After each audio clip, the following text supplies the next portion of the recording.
Hey, Happy New Year, everybody. Jeff Andrews here, financial advisor with Harmon Advisors. And this month, for our tips and tricks, we're going to get into a deep dive into the budgeting process. And listen, I can hear the collective groan out there already, but I'll tell you that I'm a financial advisor and I probably hate budgeting as much as any of you. But it's probably one of the most important things you can do if you're really going to improve your finances.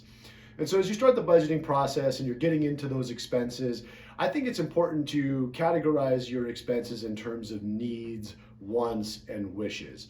So, needs would be things like obviously that emergency fund, and I know there's lots of talk out there about a 6 month emergency savings pad. I would argue that for most of it, this is probably not 6 months. But you can check out our blog on our website, harmistreet.com, or actually go into a deeper dive on how to figure out your emergency fund. We even have a calculator available that you can use to figure out how much your emergency fund should be. But I would say, at the bare minimum, at least enough for the health insurance deductible. And then beyond that, obviously, debt service, and then even things like retirement, I would argue would all go into that needs column. Beyond that, really everything else is discretionary, and that means even rent and the mortgage. And I know we can have a long discussion about what I mean by that.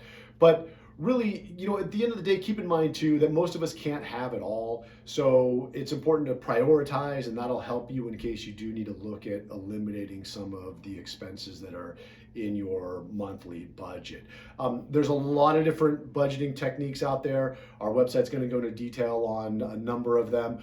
Really pick one. You're probably fine with any of them. Just pick the one that works for you. And so with that, stay tuned throughout the month. We're going to be posting a variety of tips and tricks and resources to help you in that budgeting process. And remember, I'm Jeff Andrews saying, don't have a car payment, take your lunch to work.